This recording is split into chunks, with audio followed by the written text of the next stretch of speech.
The following presentation is a production of Ride the Wave Media.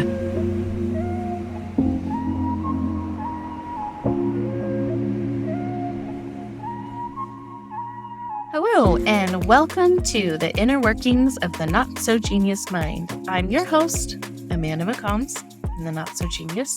We're diving deep into the ordinary mind today to uncover extraordinary insights with my friend here. As I knew her like a million years ago. How many years? I can't even think. It's been since like early 2000s. Early 2000s. Yeah, it's been like 20 years. Is that right? Years. Yeah, it's been about that. Whoa, I'm sorry.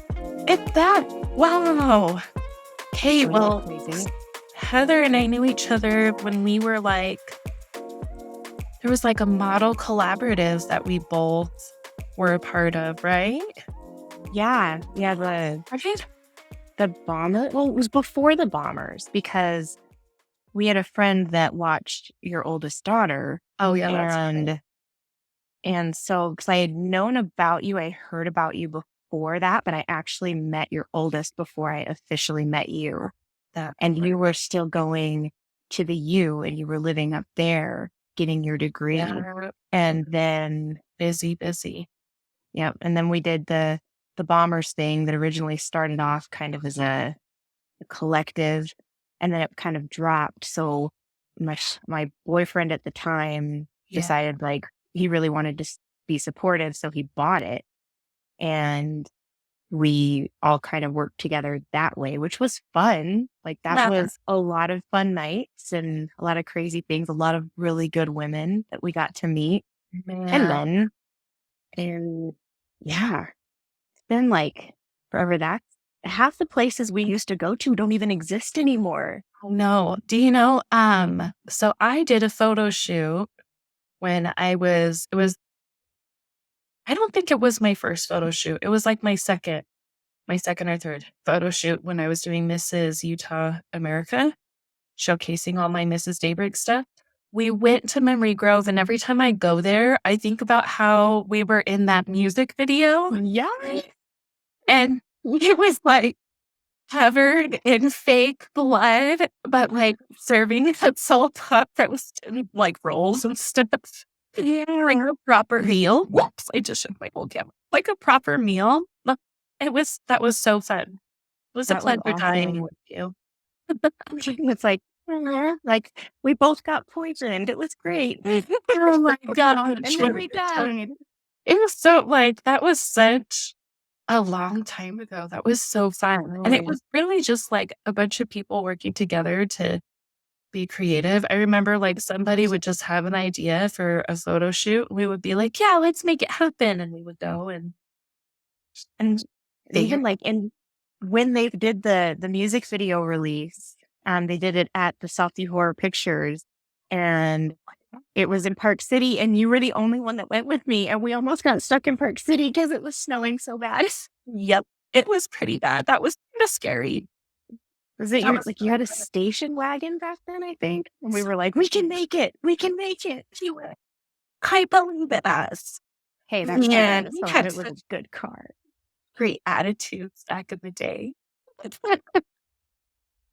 Man, did you do this? Oh, yeah, sure. And then you just brought the small ones along and was like, "Yep, we're just gonna let them have fun." Yeah, why not? I mean, it's all part of growing up. I bet, man, I'm gonna have to ask my oldest and see like what she remembered. Yeah, because it was such a different life. Like we talk about all the time. Because this year, my husband and I have been married for 9 years. And up until then, it was just like me and her, right? Yeah. And a really long time. Yeah, it really was. It was a whole group of our friends that gathered around to help with her. And well, we all kind of needed each other a little bit. Yeah. So, true. Man, back then. So, life now.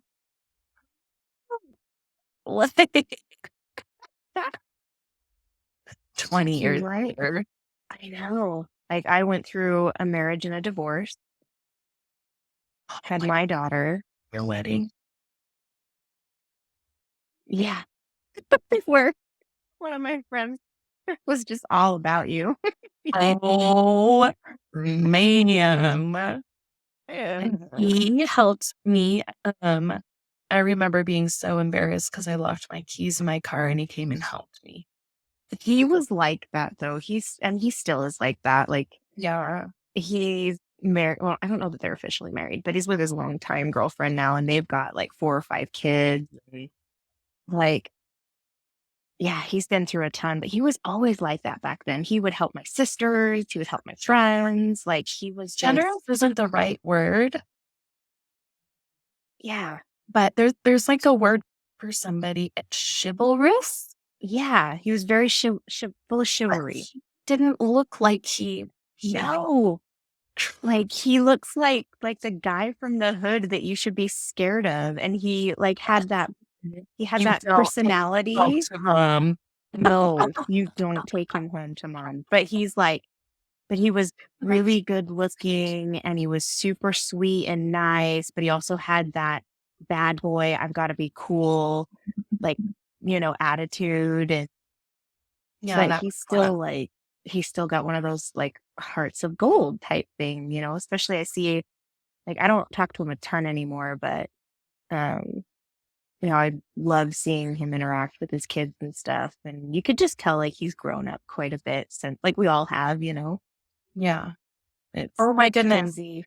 So we're talking about in some of my other episodes, we've talked about like a moment in your life where you can define your life as like before and after.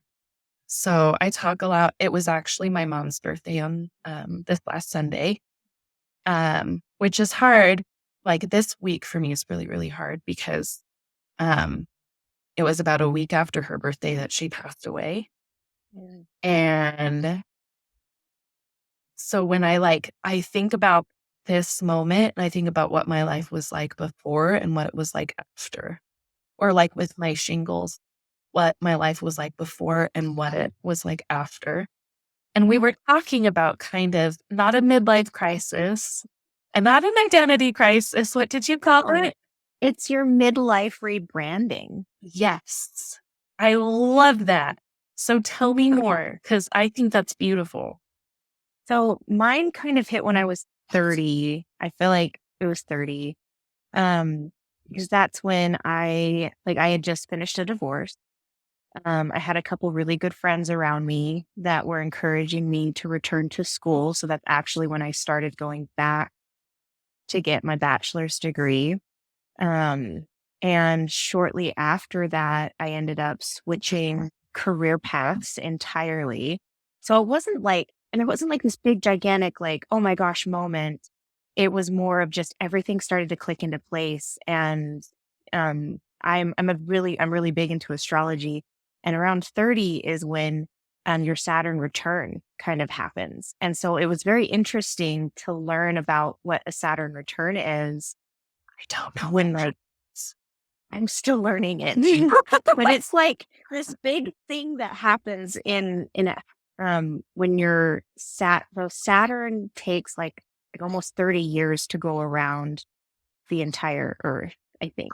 Okay. And don't quote me a huge on this. I have a friend that's an astrologer and she's I'm now in my current career path. She's also in the same career industry. And she's also a astrologer and she does like career counseling and she's absolutely incredibly amazing. I am obsessed with everything she does. But we were talking about it. And so Saturn for me was in the house of Scorpio. And so when I turned 30, it came back into Scorpio. I think it's Scorpio. I think. Um, so it was just really interesting about like everything I went through when I was learning later on about a Saturn return, how much it aligned. And I'm like, oh my gosh, like mind blown. Holy Like Hannah. try to go through all of these things. Yeah, it was the really defining my spirituality. Like, I grew up in the dominant religion here in the state we live in. And even though I left that religion when I was early teens. Like, it wasn't until I got with my current husband, which was after I turned 30, that I really had that safe space to really explore what my spirituality was, So now it's like I'm a very active and open practicing witch, and what that means to me and how that works with my spirituality. Astrology being a big part of that. But it was also like the switch in career. Like, I went from working, customer service jobs into human resources. And even further that, like developing that more into the law aspect of it. It was, going from ending a marriage to finding the man and starting to date the man and then getting married, um, you know, and being in a much healthier, much just overall much better relationship. Finally coming to terms with my sexuality, accepting that, a more of who I am and what I'm comfortable with and what I know to be true for me, like really diving into who I am. But it was interesting how it manifested even in like creativity. Like I went from, like, I worked at a local haunted house here in Salt Lake for 10 years, and I had So so much cool. fun.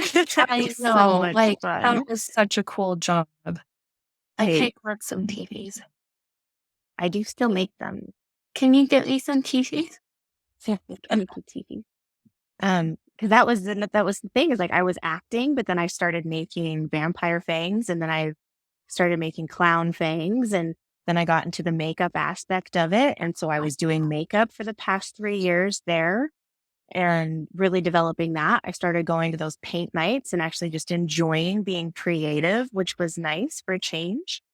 And even like aspects of my social life changed. Like, Yeah. I was known for a very long time just as Casper. Like, everybody knew me as Casper.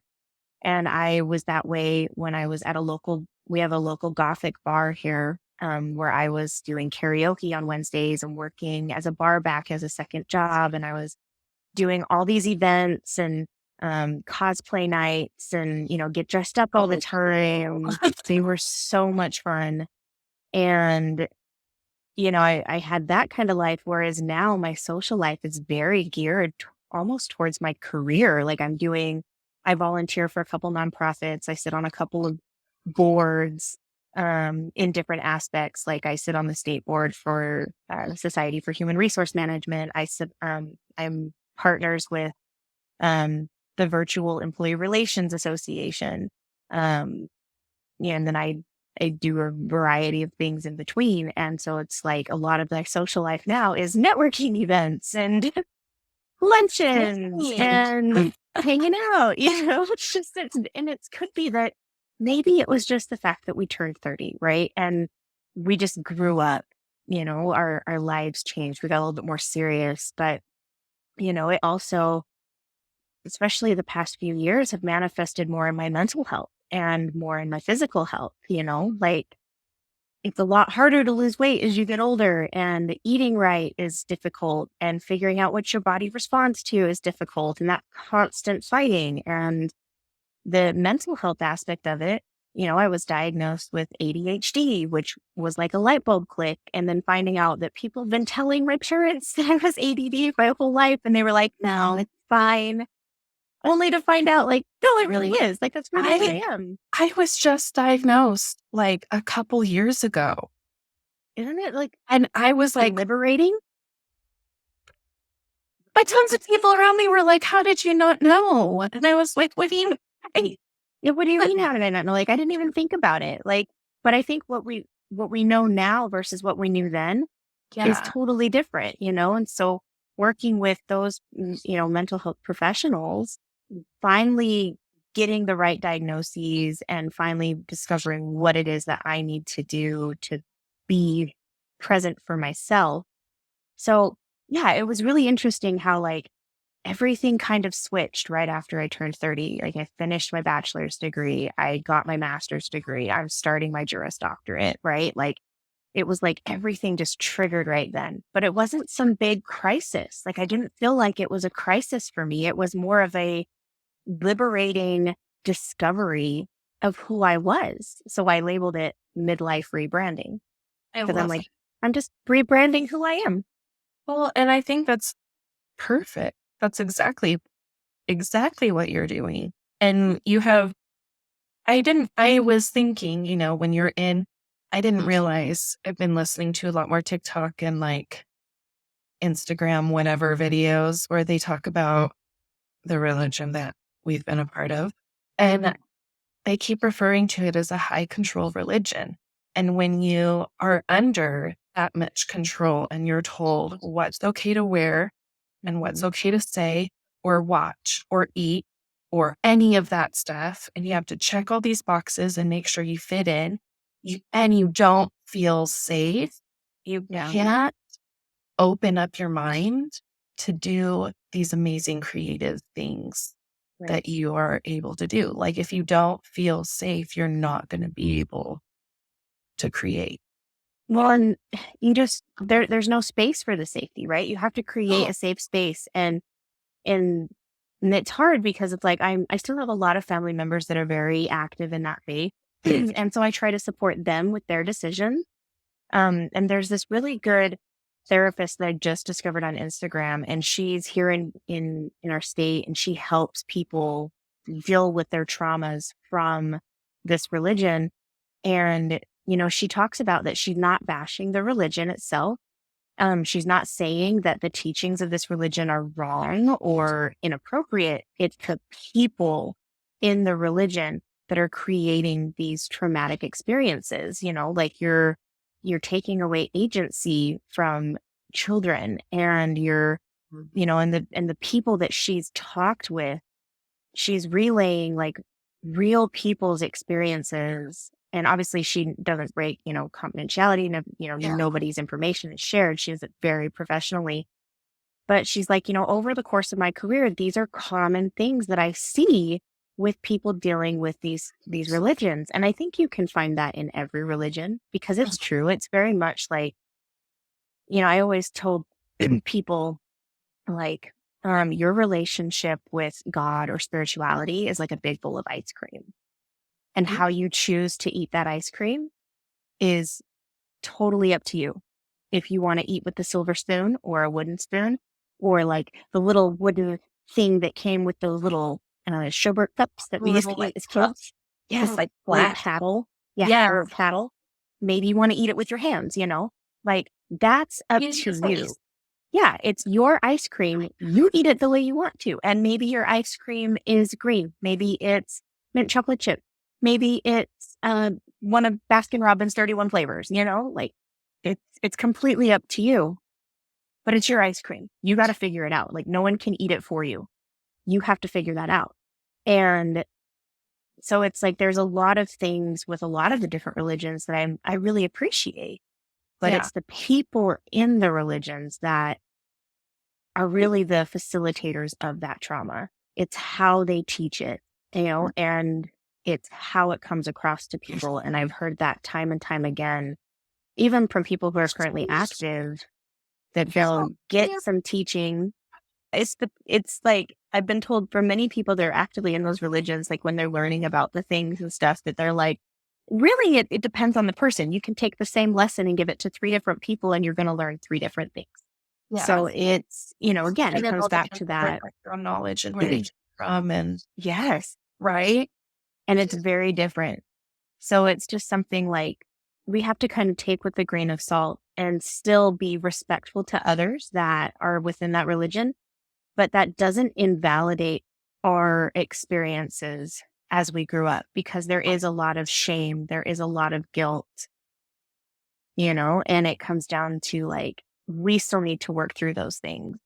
Like, I think the best thing I've done for myself is go to therapy and work with, mental health professionals to make sure that I'm okay, because it doesn't matter what you do. Like, if you can't be okay for yourself, then you're not going to be able to show up for your family or your coworkers or your friends. Like, it just doesn't happen. 100%. And I think going to a doctor and like, that was huge for me too, because I didn't realize I had PTSD. I didn't realize I had ADHD. I didn't realize I had any of this stuff going on until I went to therapy. Yeah. And I think a lot of us maybe, or I know I was worried about having any kind of label. Yeah. I didn't want to be labeled as having something wrong with me. Yeah. And going and finding out what's wrong with me so that I can get the medicine that I need and understand how my brain works and what I actually need to be successful has been that's been life changing. Oh, yeah. I wouldn't be able to, I probably wouldn't be here today. I wouldn't be able to function. Yeah. It's been really enlightening, to go and, just within like a few conversations, it was like instant how, my therapist was like, "Ooh, you've got signs of quite a few of these things." We talked about, PTSD. We talked about a couple other um, disorders and things like that, where when I went in to research them, I went, that a lot of this makes sense. Like it clicks. And Yeah. I really appreciated that because one, I felt seen. I was like, oh my gosh, they get it. But two, I realized that as I was learning more about me and getting these diagnoses, things that I had fought with myself my whole life for, and I would get so frustrated about like, why can't I get better at this? Like, why can't I improve this? Yeah. Realizing that it's part of the side effects or part of how these disorders manifest in people, I was like, oh, okay. So I was able to give myself that grace and be able to, even talk with like my bosses and say, hey, I just realized this is part of the disorder. And so it's talking about at that point where you're covered under applicable employment laws, because then they can't include that necessarily on your performance reviews. They have to give you accommodations. And it's like disorders don't necessarily excuse some of the issues, Yeah. but it can open up a door for a better conversation of, okay, what kind of accommodations can we make for you? I have a tendency to be very long-winded, and it's funny because this is very much a Mercury and Taurus type thing, but I am very repetitive. I am very, very repetitive. I didn't know that repetition is, Sorry. oh, it's a meow meow. Hi. This is Freya. Oh, I have Frega on my altar. Oh, you can go. She's so cute. I've got Aphrodite in my bedroom for self-love. And then I have Frigga for motherhood. I've worked with Hecate for a very long time. I have her key. I've talked about her, yeah. Yeah. So she's one of my main goddesses. And then Athena is my owl, and she's like the patron goddess of lawyers. Because she's all about war and wisdom and creativity, and you've got to be like, so I'm like, and then I've been working with Persephone because of Pluto is in Aquarius right now. And so I'm like, okay, as I'm having to deal with that aspect of it, well, Pluto is Hades, and the one person that Hades will respond to is Persephone. Oh, so it's like, okay, I'm going to start working with her to start like kind of help me through a bunch of these. How do you figure any of this out? I'm a research nerd. So like, I'll have to send you the podcast I was on with Jessica. So her podcast is called That Witch from Work, and she's a fellow HR nerd. She is an amazing astrologer. She's a certified career counselor. So she takes astrology and turns it into the world of work. So she reads your birth chart and shows you how that can manifest in the workplace. And it's fascinating. It's absolutely fascinating about how things just align. I used to write down like her monthly forecasts, and I'd put it on my calendar of the stuff she would say, and then I would track what actually would happen. And there was a day where she's like, this is going to be a day of really big sadness. Like, excuse me, you're going to feel sad. It's going to be down. And we ended up having a rift getting moved to that day, and we had that reduction in force, and it was just like not planned. It just happened. And then there was another day about big communication like that she predicted it's going to be big. And that day we ended up having a huge email go out about a new policy that had just been written. And so it was just like crazy how some of that stuff like aligns. But, and so even like, it's funny because even whether you believe it or not, like it happens. And you can attune it to the astrology. You can just say it's coincidence, but I really like it. I think it's a big part of kind of my practice and what I do with it. Well, and like historically speaking, kind of been around for a minute, right? Yeah. Yeah. So, Well, there's traditional astrology and there's modern astrology. And we have a tendency to go with traditional because that's what the original ones were. Modern's a little bit different. But yeah, it was just really interesting how like a lot of those things aligned. And so I was learning about my Taurus, my Mercury was in Taurus, and how it's like talks about, you repeat yourself a lot and this, that, and the other. And then finding out, well, really that's a symptom of ADHD. And it's also something that I would get talked to about at work a lot, where it was like, you don't need to repeat yourself so much. And I couldn't figure out why I do that. And it was like aggravating my husband, and other people would bring it up, and then come to find out that that's part of ADHD as well. So I was able to go in and say, hey, can I have an accommodation to where when we're going into meetings, you guys can give me an agenda with bullet points of what you want me to talk on. And that way I can prepare my answers before, and I can come in and I can be clear and concise and be contributing to this meeting. yeah. And it's going to be all right. Huge. And it's made the world of a difference, because then I'm not, looking at these executives and just word vomiting all over them when they really just want. Oh, I work on it all the time. What? Yeah. This is amazing. I have never thought about asking for accommodations. Well, okay. So at my school that I was just at, when I had the shingles go through my face, I had to do all this paperwork because I had to change my job. So I was going from being a PE teacher to being the art teacher. But it was because I couldn't do the bright lights and I couldn't do the sound. I couldn't do, I physically could not do it. It was awful. But asking for those accommodations can be terrifying. Yes, they can. And it's hard when it really depends on your HR department and how people feel about them. Like I've gone into a lot of companies where they've had horrible experiences with previous HR people. And it takes a minute for them to realize, we're not all bad, and there's a lot of stereotypes that you get with it. And people are like, well, you get into HR, you have horns. And I'm like, I looked at Fear Factory. I've got 3 pairs of horns in my closet. What one did you? I'm going straight out. What pairs of horns? And plus, it helps that I grew up in an area where it's I'm just a regular human being, and I believe that, in HR, yes, we're there to protect the company, but we do that by making sure that the company follows the laws and treats everyone fairly, which means that if you need an accommodation, we might need you to go get some stuff from your doctors, but we're going to help you, because we want you to do your best so that you can be productive. And then that ultimately makes the company productive. So it's a hard thing to, even bring up, because there's lots of people that are like, no, I'm just going to figure it out. I don't want to have to ask for help.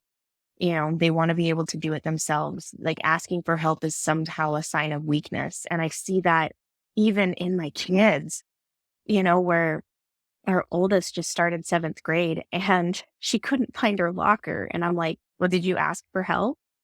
Did you look on a map? And she was like, well, no, I'll just figure it out. And it's it's okay to ask for help, guys. Yeah, it's not hard. I actually do have a really hard time asking for help when they need it. But I've gotten better because we had to be we are strong, independent people, right? Mm-hmm. Yeah. That was another conversation we had with our kids is you guys growing up versus us growing up is very, very different. We had to be strong.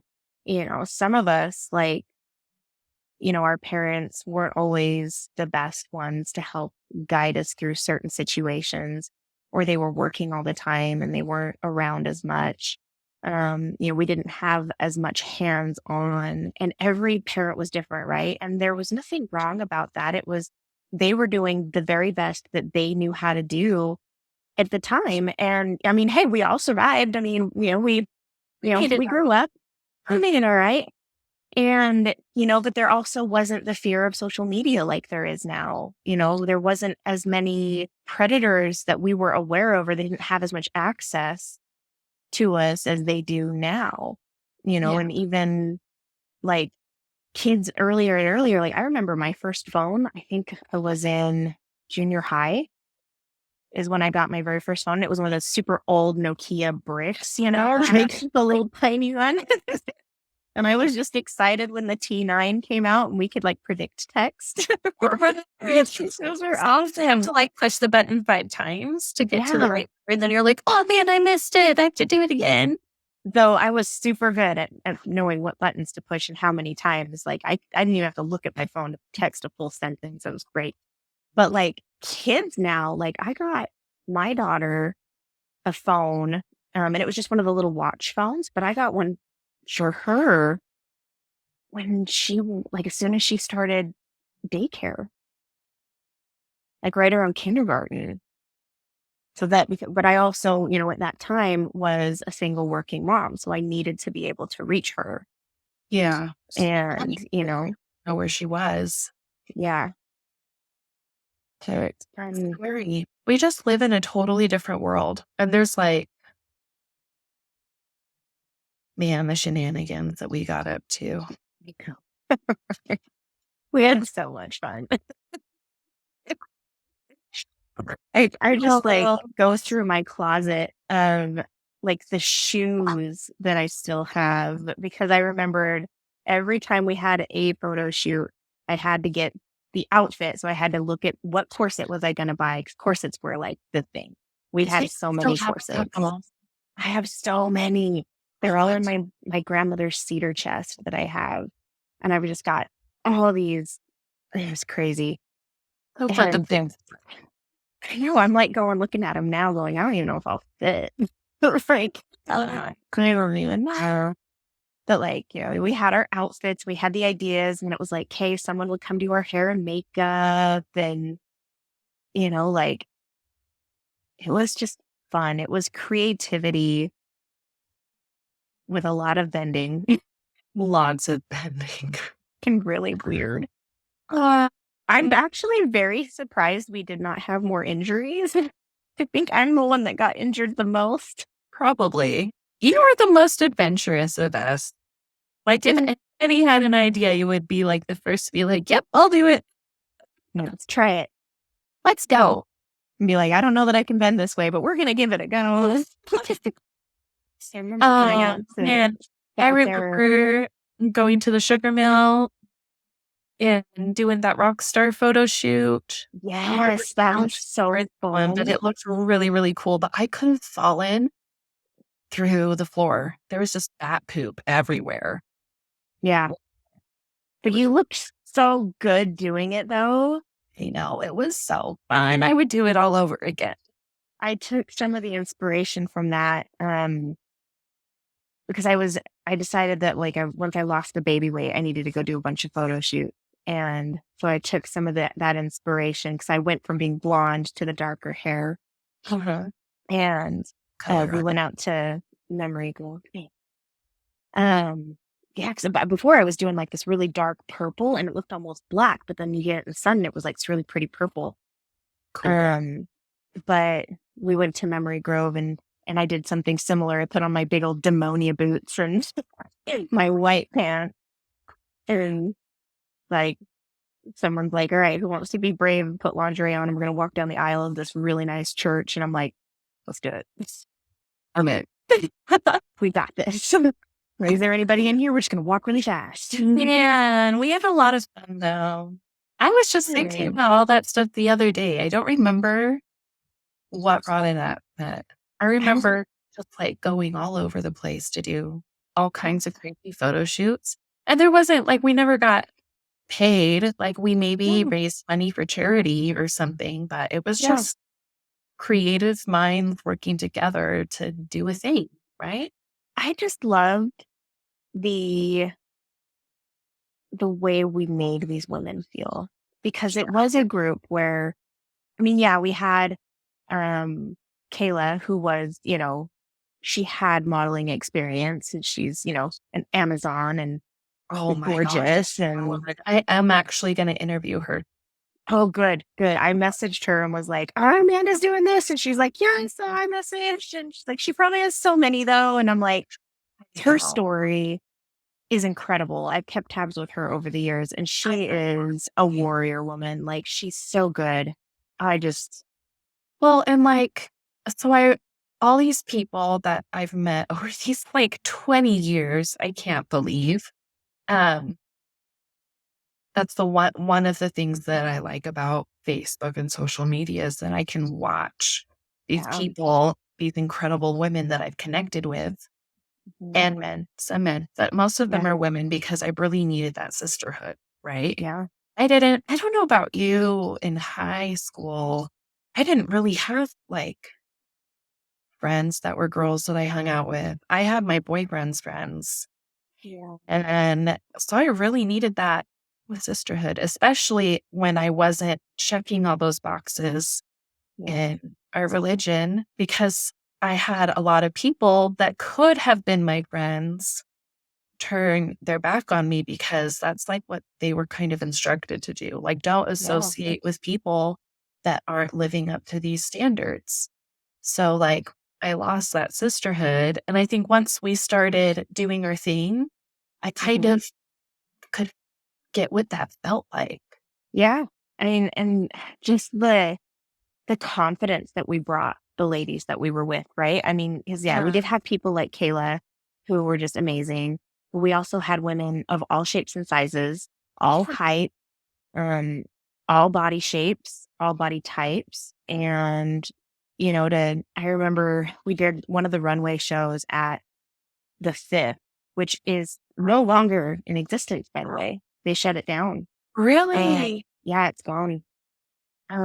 So we had our stage, and I remember one of the girls, she was a little bit smaller and a little bit rounder, and we had put her in this lingerie, and she walked out onto the runway, and she came back in and she was crying. And I was pissed at first. I was like, okay, who did what to you? I'm gonna go beat them up. Like, we're gonna hammer down. And she looked at me and she's like, I've never felt more beautiful than I have in this moment. And I started bawling because I was like, oh my gosh. And like, her husband was out in the crowd and he's whistling at her and he's like, that's my wife, like, that's my girl. And the whole bar was like, woo! And she's like, I've never felt that before. And I'm like, this is why we do this. Like, women empowering women. And, like, it doesn't matter what your body shape is. You can always find something that will hide what you're insecure about, accentuate what you're proud of. So when you look in the mirror, you feel beautiful. Yeah. Because really that confidence has to come from within. And that's what I teach my girls now is like, when you are getting ready for school or, as you're getting older, you're starting to develop a style. And what's important to me is that when you look in the mirror, you like what you see. Yeah. Hold on. I will see the cat, I think. Hold on. It's coming, David. Yeah, this name David. What? Oh, okay. We're fine. Yeah. Oh, she just told you off. She was stuck. Oh, No, it's a girl named David. Oh, she's black and white. oh, my poor little. Creep. I had to give. My black cats are Johnny and Moira. I had a kitty right before my daughter was born. And after my daughter was born, he got really, really jealous and was peeing all over my ex's clothes. So we had to give him away. And that was so hard. These little ones in here are fosters. So I like take them to adoption events to try to get them adopted out out. of here. But they're so cute with the kids. I thought I was only going to have them for a little bit, but nobody wants them. Someone take these kitties. It's fun just to think about like how far we've come. Yeah. Even though like, I don't know, I've been doing all kinds of therapy and stuff. But when I think about like all our adventures and stuff that we did, I'm not like, I don't know. They're fun to think back on. It's fun to think back on, and I don't get upset. And I'm like thankful that I did all the things I did. But like the empowerment thing, I totally get with doing the pageant now because I was terrified. Like this was the first pageant I've ever had. So proud of you for doing that. Terrified. I'm doing it again. You Do it.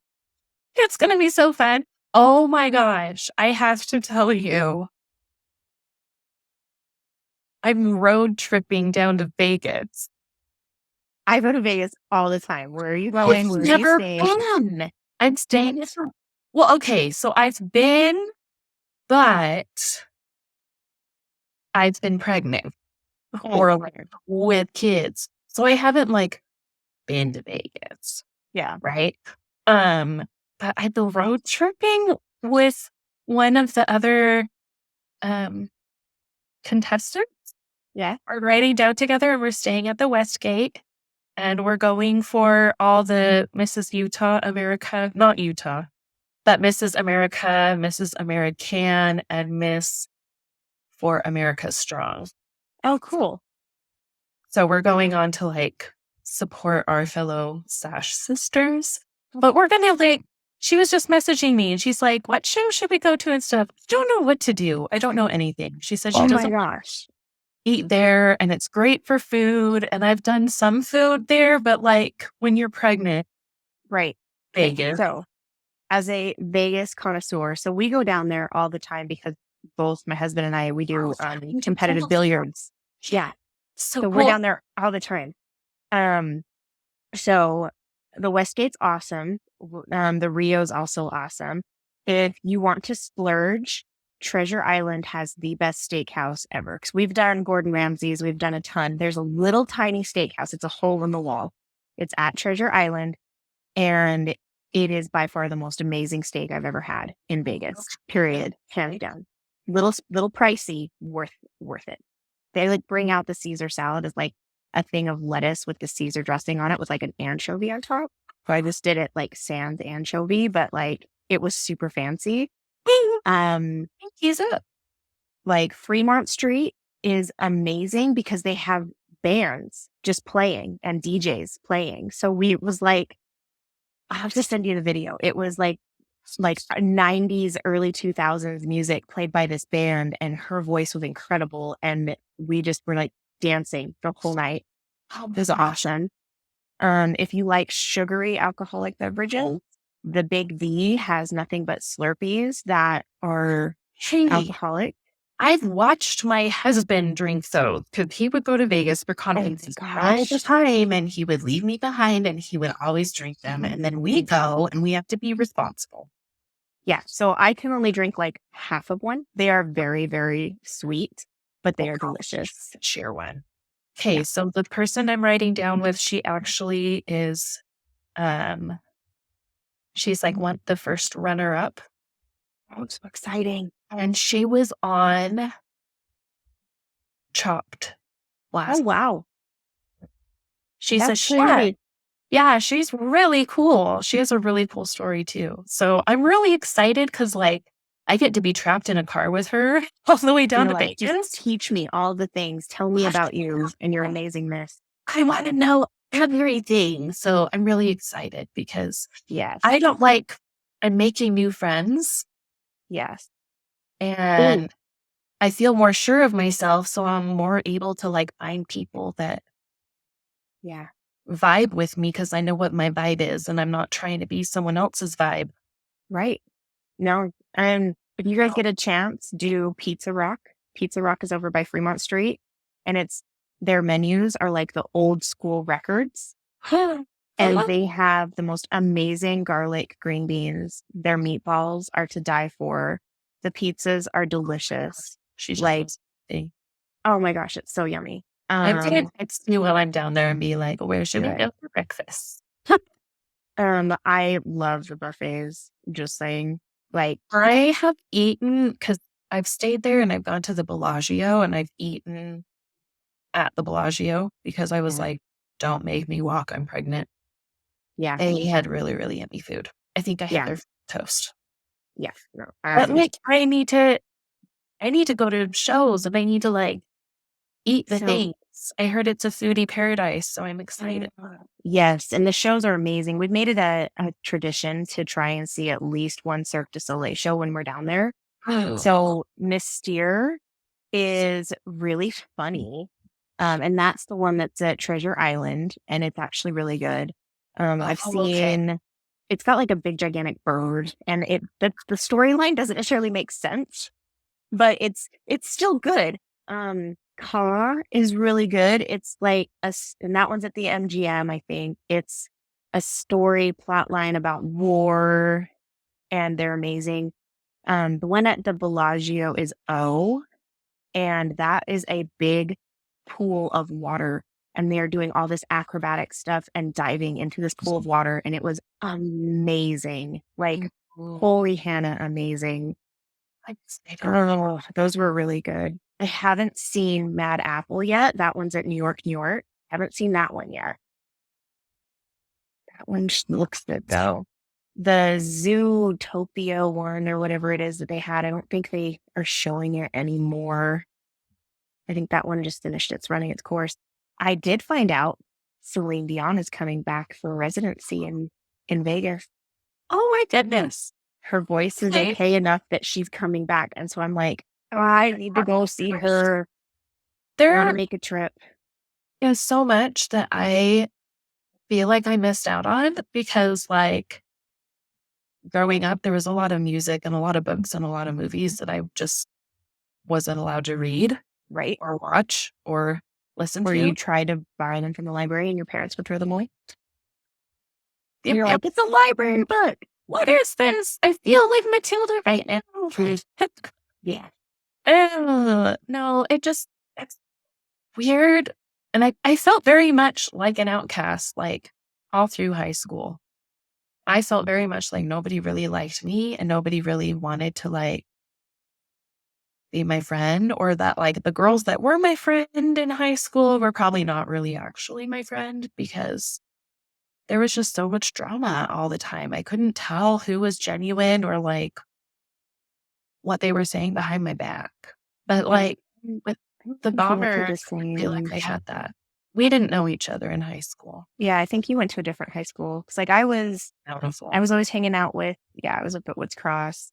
Yeah. So I was with, Ariel and my friend Jenny. And we usually had like the gothics and the gay kids hanging out. And that's kind of was our group. And funny enough, my sister actually married one of the kids that graduated the same year as me. And we've had some really enlightening conversations where it was interesting how oblivious I was to how people viewed me. Where there was a lot of people that liked who I was, but because of who I was friends with, they wouldn't to me. Oh. And so I was like, oh, okay, interesting. Whereas my parents always called me the queen of the nerd. But I was like, president of the FFA. So I'd show up in like cowboy hats and my FFA jacket, my cowgirl hat. And, like, cause I grew up on a farm, like that is me. And then I moved to Lehigh our senior year. And that is total cowboy town. And I've never felt more out of place there ever. Like I tried to get into the circles that I was already in up at Woods Cross, and it was like, no, like the rodeo kids you were either in or you were out, and I was not in. Oh. And that was hard. So, but it ended up being good because I ended up doing like peer leadership groups and debate, and I ended up having a really good time still. So it was like, yeah, that was something crazy that happened too. A few years after high school, like 3 years after high school, I found out that the guy that I dated in high school had been arrested for having women or child porn and videos of like women being bondaged and like raped and stuff on his computer. And I got contacted by the police department because when I dated him, I was 17. So they had to go through and see if there were videos or pictures of me on his computer. Oh my gosh. I've never been in a situation where I was physically sick, but I walked out of my office because one of my friends called me while I was at work and sent me the link, and I walked out and I threw up. I've never been more physically sick in my life. Oh And my gosh. How like, terrifying. thankfully, like they came back and said, Kay, thank you for the cooperation. Like, you know, you were not found on the computer. So I was like, thank you. Thank goodness. But like, I have actually two stories to kind of go along with this, but mine aren't as scary as yours. How terrifying.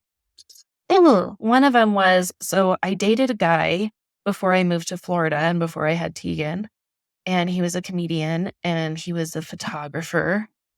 You know, he wants to be a photographer. He wasn't that funny. Anyway, do you remember me talking about this? I do. I remember this. And then I came back. I came back from Florida and I like already had Tegan. Tegan was a little itty bitty baby. And I have the news on and I see his face and he's arrested for child porn. Oh my gosh. And then I did Barbizon modeling school a million years ago. I remember them. And like from the back of the catalog or whatever. And it was just down at the Salt Palace. And afterwards, there was this guy that worked for a production company and he was doing like a kids television series where I got to go to the Olympics, actually. And like I hung out with Alex Boyer. I got to do all this really cool stuff.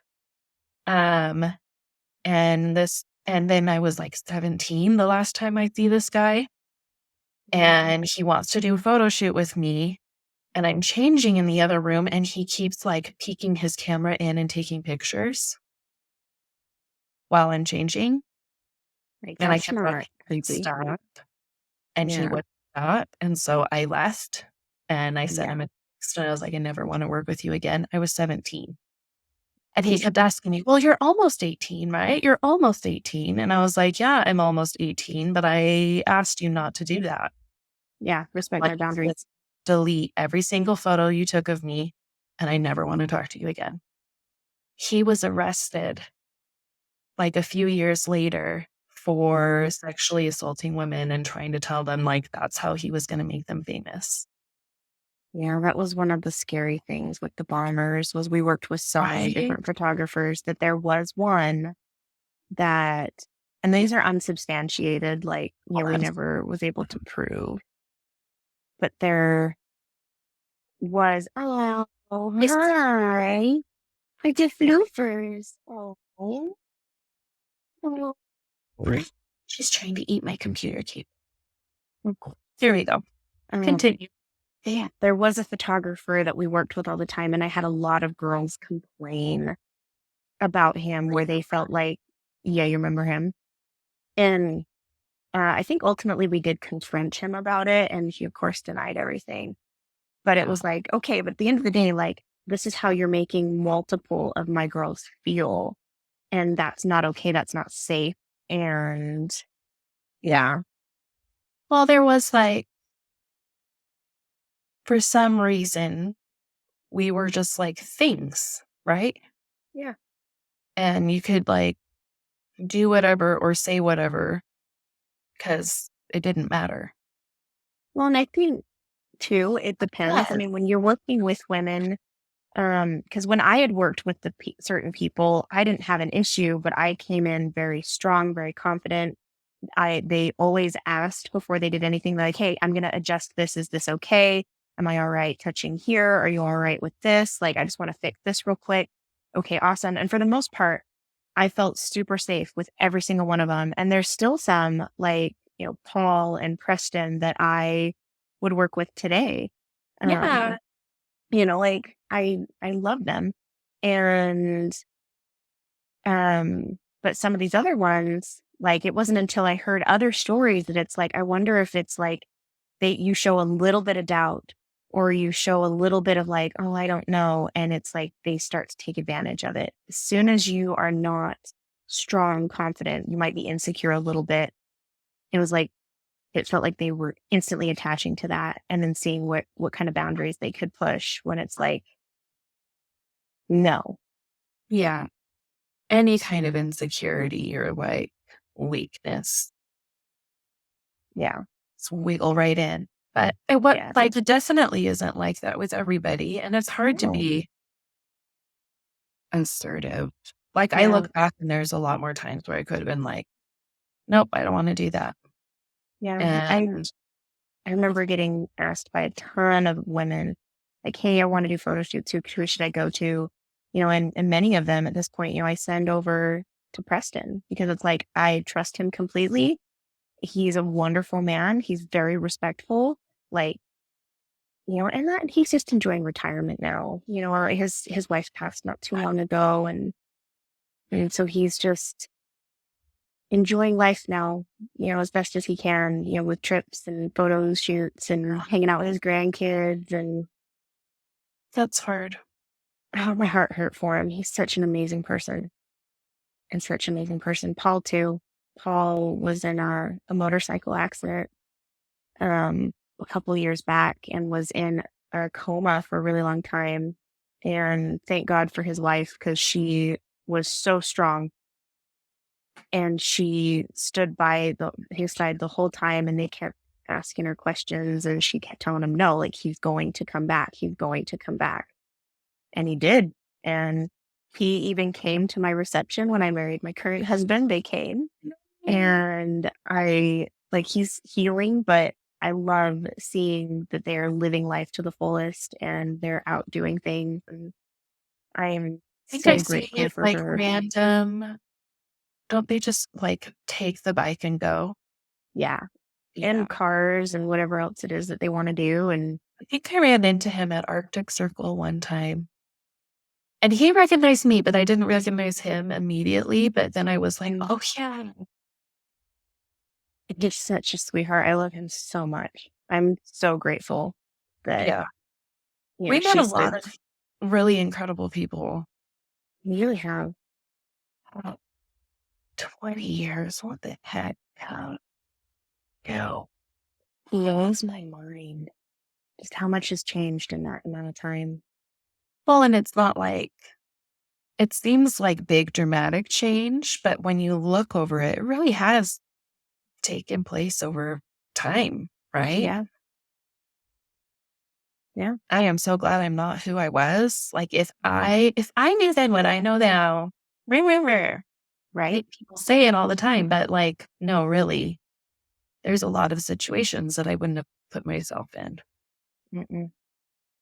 But like, I just needed people. Yeah.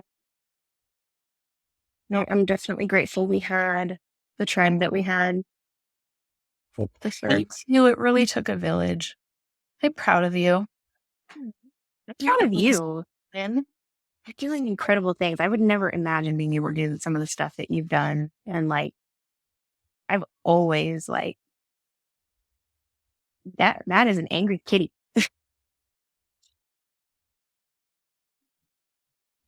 Is he telling you off, or is he telling somebody else off? They're little kitties having a disagreement. Apparently. Someone has a very strong opinion. That statement. Like, let's use your indoor voice, sweet girl. She doesn't know what that is. Yeah. Nope. She accidentally pooped all over her siblings in the crate the other day. So the whole time I'm like bathing her. She was at an event and didn't want to poop. Oh. In the thingy. And on the drive home, she was trying to hold it. She's litter box girl. Couldn't hold it. Yeah. She's like, I'm trying. I'm trying so hard. She pooped all over her siblings. So I'm giving all of them baths. And the whole time I'm like, ew, David, ew. They're like, sorry. Sorry, it was really awful. No, we've come a long way. There's been there's stuff that I didn't think I would ever do that I'm doing. No. Like, you had all those cute babies and They're all you're grown up. getting your master's degree. And Yeah. that was incredible. And then seeing all your pageant stuff. Like, I remember going to your wedding with Lee and was just like, oh, it's like a fairy tale. Yeah, I was thinking about that as I was coming downstairs because they were actually I didn't have very many friends that showed up for me on my wedding day, and you were there, and that meant a lot. I felt bad. Like I wanted to be there more. And I just made it a point that I was like, no, I'm carving out this time. I need to go see her. Cause I think I had met him like once before. Yeah. And it was when you were in the apartment Okay. and all that stuff happened. And I remember when you were like, yep, we're going to do it. We're going to make this happen. And I was like, oh, I'm so excited for you. I know it happened really quick. So I don't know. I'm just really thankful for you because you've really been there for me a lot. And I don't know. I've just watched how you've shown up for all these other people, and I'm watching how you're showing up for yourself, and you're doing a really good job taking care of yourself and taking care of everybody. You're doing all the things. Definitely trying. It's difficult for me. I'm not used to putting myself first at all. And so, just taking the time for me and learning to say no. It's like I got this the other day from Mary Kate and Ashley Olsen and their sister. I don't remember where. She plays the Scarlet Witch. Yeah, I saw this too. Yeah, that their dad says no is a full sentence. And that you can absolutely just say no and it's okay. And it was ironic because we were having a conversation and my husband told my daughter the same thing. He's like, you can just say no. That's a full sentence. Like, no. You don't need to explain yourself. Yeah. No. Like you can just say no. And that's that. I was like, Yes, that is not something that we were taught. no. I always felt like I had to give some kind of excuse or explanation. Yeah, there had to be a reason. And if I didn't have a reason, then I had to say yes. Right? Yeah. So, wow, that's huge.